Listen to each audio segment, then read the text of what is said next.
Nice souhaite durcir les règles en matière de logement touristique.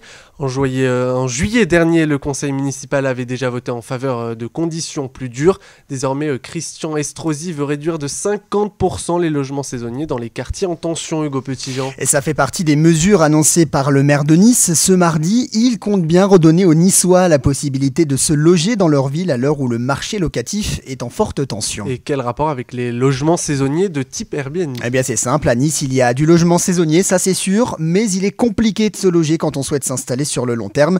Selon la municipalité, 13 692 logements saisonniers sont proposés à Nice, ça représenterait 6% des logements totaux dans la commune, alors que dans les villes comme Marseille ou Paris, eh bien seuls 3% des logements sont des logements saisonniers.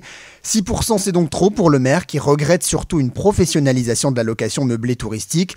En clair, ce ne sont plus les particuliers qui louent leur logement lorsqu'ils sont absents, comme c'était le cas à l'origine, mais des professionnels qui en font un business assez lucratif. Quelles sont donc les mesures que Nice va mettre en place? D'abord, la réduction de la durée des autorisations provisoires de location saisonnière. Elles étaient de 6 ans auparavant, elles passent à 3, non renouvelables. Nice va également limiter à 90 jours par an la location touristique d'une résidence principale, c'était 120 jusqu'à maintenant. Les autres villes peuvent le faire aussi, ce n'est pas une spécificité niçoise. Et puis Christian Estrosi va également appliquer un règlement encore plus strict dans les 39 quartiers les plus tendus à Nice. En gros, il s'agit des quartiers situés sur la côte ainsi que le Vieux-Nice. Dans ces zones, la municipalité va réduire de 50% les logements touristiques et appliquer un quota annuel entre 600 et 700 logements maximum. Tout ça, ça s'applique pas immédiatement, les délibérations devraient avoir lieu mi-mai.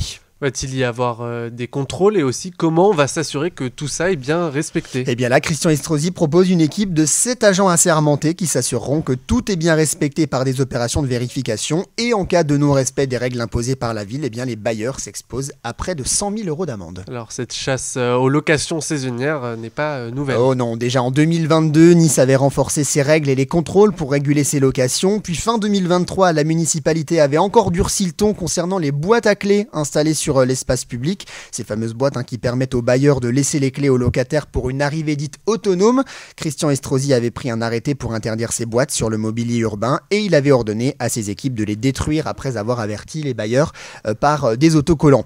C'est donc un combat mené contre ces nombreux logements occupés à l'année par des touristes qui restent toutefois indispensables pour la ville de Nice et son économie.